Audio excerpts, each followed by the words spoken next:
Okay.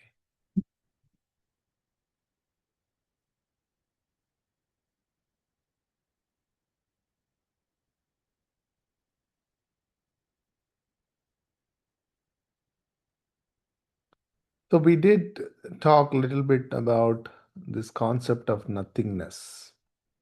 And then we did talk about the Bhuma. See, Babuji always, spoke about nothingness rather than nothing. So it is nothingness, think of it as like a quality of that state of nothingness. So the in heartfulness, especially all that we are discussing is about a state. To me, if you say what is meditation, meditation is a state we are arriving at through meditation. Correct? In fact, last week, I was doing Maxim in our Sunday session, Maxim 2.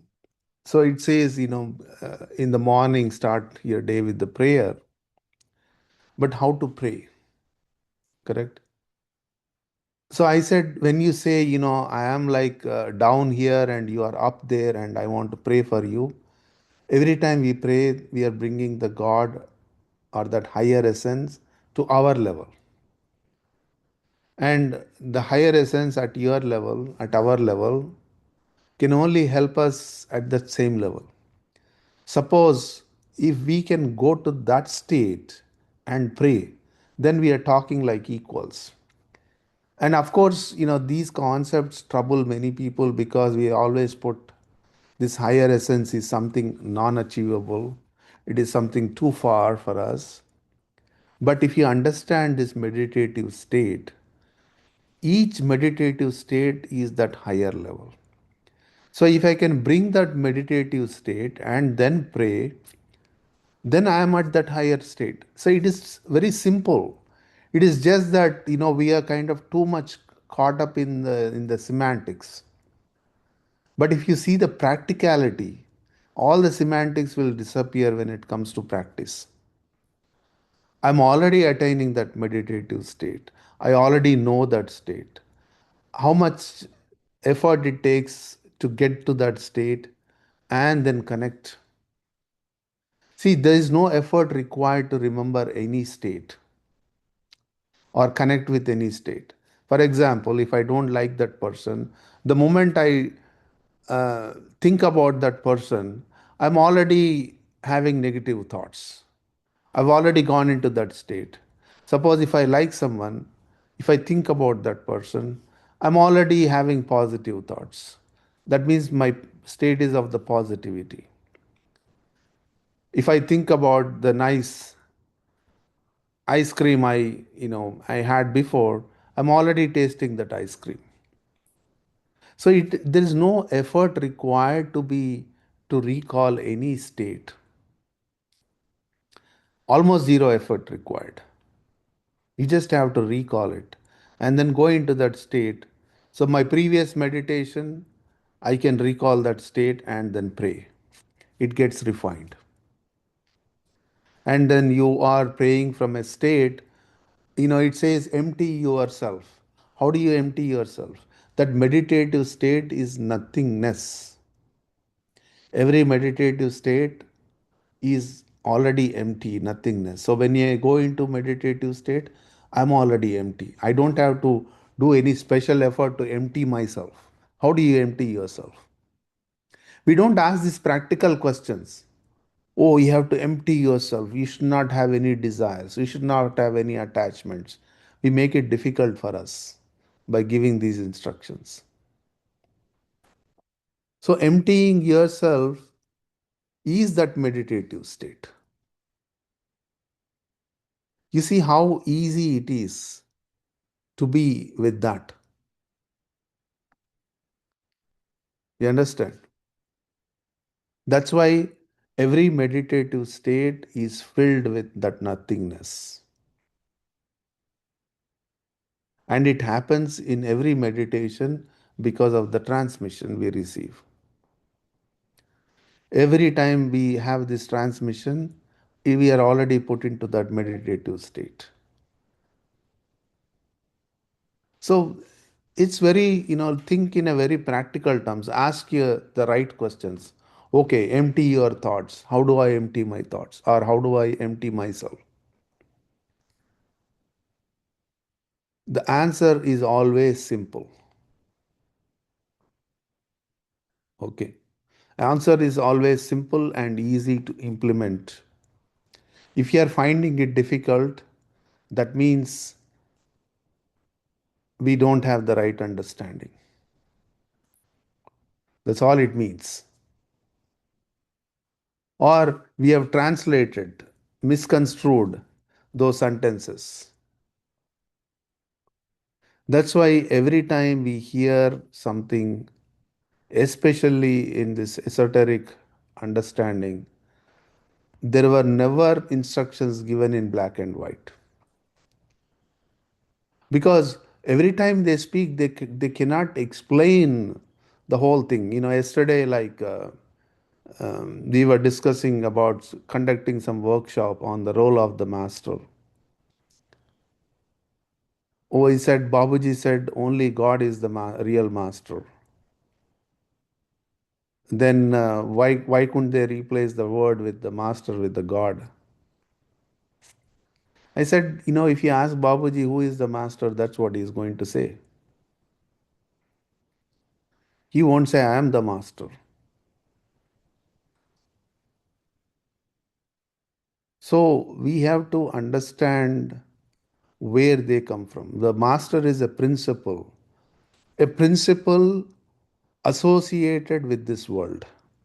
So a godly principle associated with this world. That's why we talk about living master. All the past masters are there, they pass their teachings, they pass their knowledge, but we need that living master to connect with, because only the living master can understand our situation. That I need to progress spiritually, that I need to overcome my hurdles in the life. A godly principle which is omniscient, omnipresent, which is everywhere, have no understanding, or it doesn't have that discernment. It doesn't have that discrimination to say, okay, this guy is very devoted and this guy is not. Godly principle cannot distinguish. If it has to distinguish, it fall from that principle. It fall from that omniscience. That which is omniscience cannot discriminate, cannot understand our situation. It doesn't know what is sadness, it doesn't know what is happiness. It doesn't know what my problems are. It doesn't know sickness versus healthy. That's what the godly principle omniscient. So what I'm praying to is that principle which has the human understanding. That is why it says God and power. That power here is where it has this ability to discern my situation and accordingly help me with my situation. Okay. So that's why we need to understand these concepts in the right way, so that our prayers, our practice, everything will achieve its fruition in a very short time. Okay. So, having said that, let me read. I want to share is more like a travelogue, providing details on the weather and the winds of the realm of nothingness. So, Babaji conducted extensive spiritual research on the central region. In this effort, he was guided mainly by Lalaji, and the hierarchy of elevated souls also supported Babaji. And in fact, in one of the whispers I've read, in the initial, the first whispers which got released from Babaji's correspondent from above to one of the scribe, he said, Jesus is he addressed Jesus as his master. Sometimes he addressed Lalaji as his master. So we have to understand At the top, they are all aligned. They know, they all understand each other. They have a very uh, deep connection. And the bottom here, we have all filled with prejudices. And by achieving nothing, we are only proud about our prejudices. We take pride in our prejudices, and we, in the process, we discard everything. So, a spirituality is inclusive business. In spirituality, all good, bad, ugly, everything comes into play. Everything is acceptable. It doesn't discard, negate anything. But a spiritual state, when we reach, it automatically negates everything and it only remains the godly principle remains. That's what the nothingness is. That's what the meditative state is. So we don't have to struggle to get rid of anything here. The whole idea of getting rid of something is a very false idea. Like I've given this example so many times. You turn on the light, darkness goes away. I don't turn on the light only when the darkness goes away.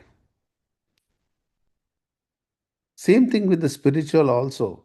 Don't think of this is the negative quality, it has to go away.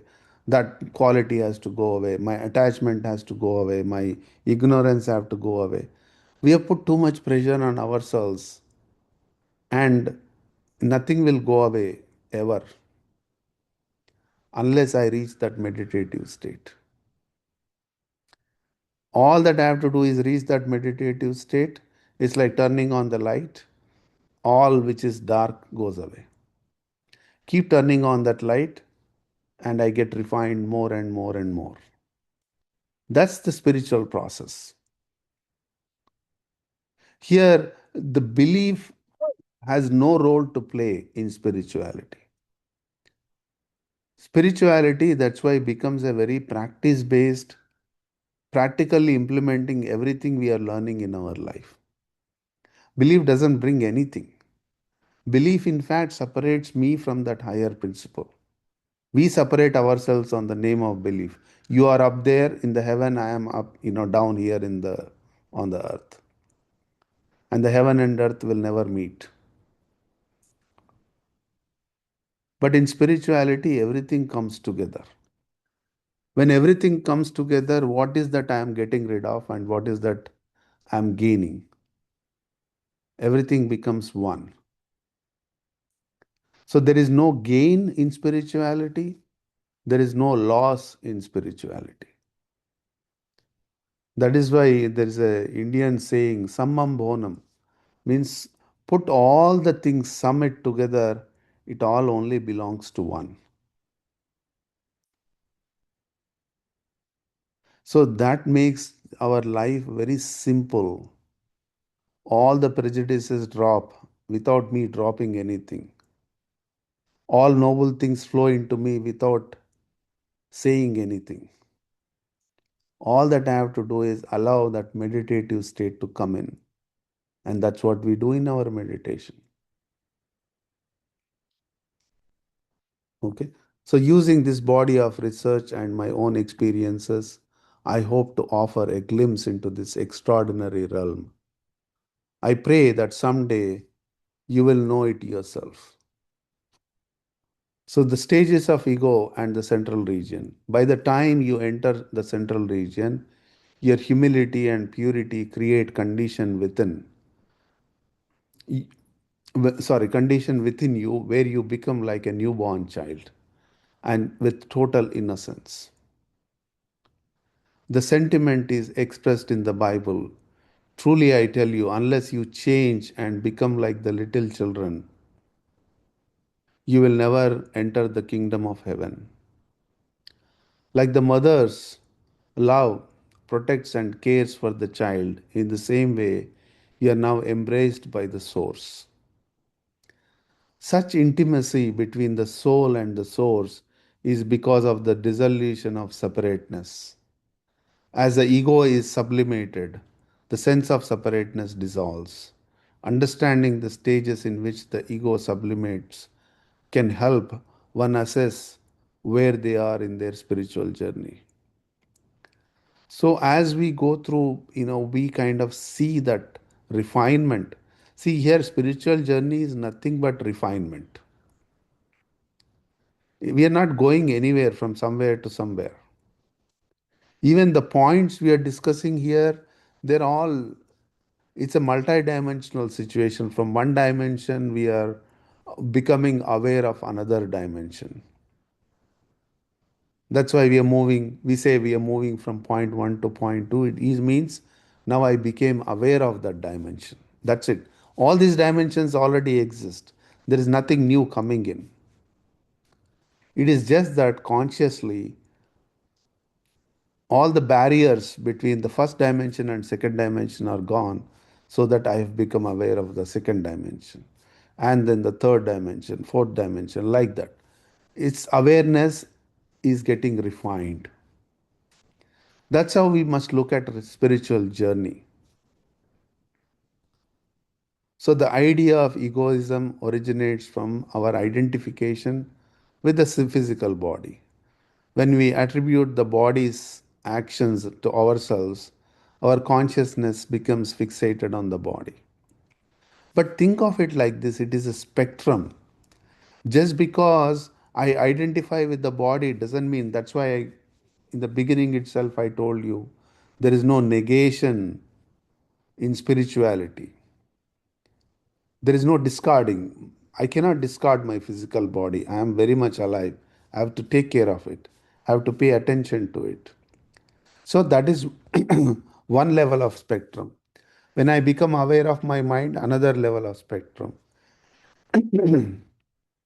When I become aware of the spiritual dimensions, it becomes another level of spectrum. So even the most enlightened person is subjected to the lowest to the highest spectrum which is available for that person, individual. We also now, to whatever the spectrum we can avail, we are working within that sphere of that spectrum. The lowest at the physical level to the highest at the conscious level. Okay. So there is nothing wrong with becoming identifying with the body, but also look at the higher spectrum and see to what extent we can, expand. That's all it is. Just because I identify with the physical body doesn't make me unenlightened. In fact, Babaji in the book Towards Infinity, if you read it carefully, he says, okay, when you reach this first point, to that point you are enlightened. So, in that sense, we are all enlightened to the point where we are today. So, spirituality never looked at as anyone who is unenlightened, ignorant. That is, for the scriptures, the people, Vedantis, they always say, oh, you are ignorant, you are ignorant. They repeat it so many times, they make themselves ignorant. They meditate on the ignorance rather than the knowledge. you know. So that's why every time we say something, we have to be very careful with what intensity we are saying. Thoughts such as it's my hard work that made this project successful, my creativity produced this work, and I am the best at this task are examples where we perceive the body to be the doer. So, this doership is another element. Probably I'll touch this aspect of doership in our next session. But let's read through this. This is the condition of the ego of for most people at the beginning. And as we enter into the mind region, our perspective shifts from identifying the body as the doer to recognizing something inward or finer. This marks the second stage of egoism.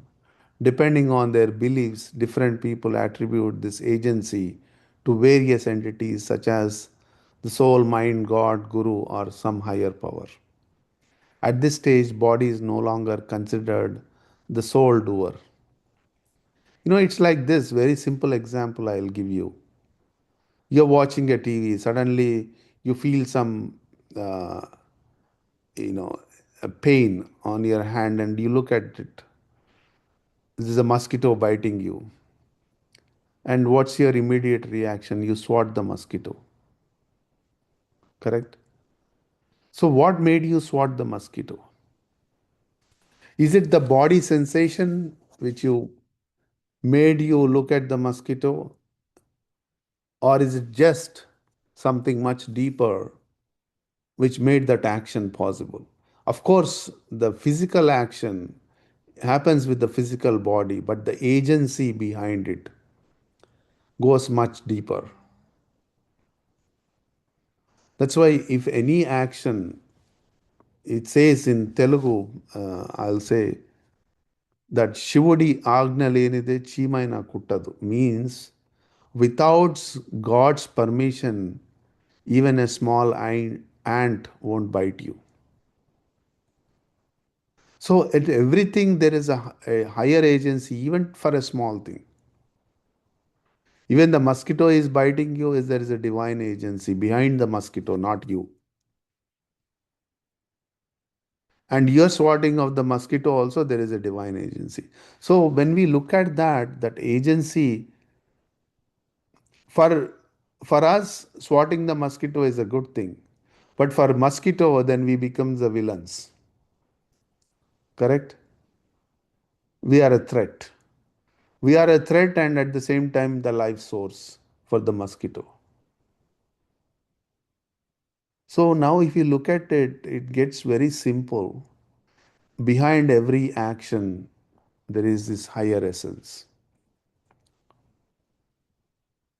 That's why higher essence is only giving you the power, but the discernment, whether it's a right action, wrong action, it is our decision.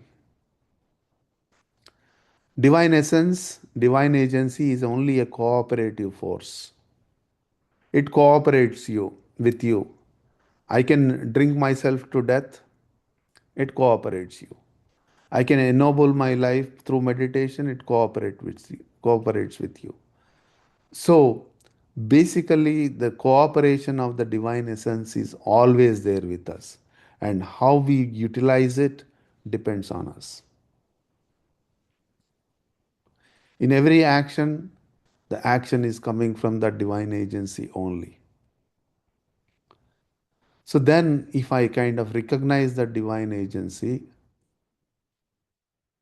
if I understand it is coming from there, that level, then when I lose my doership, it refines my ego. When it refines my ego, my discernment of my action improves, increases infinitely.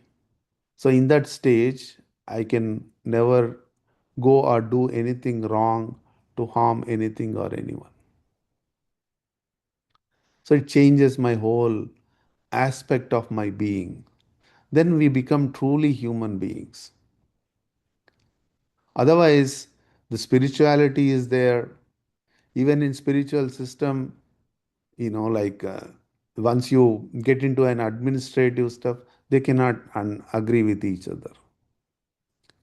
There's so much commotion, emotion goes in there. You go to the any religious agencies, it's the same problem. In spiritual agencies, it's the same problem, because we are not working. When we don't have this doership, when we don't have the discernment, then then there is no refinement of the ego. So we have to make that conscious effort for that difference to come in our lives. Okay, I'll stop here for any comments, questions.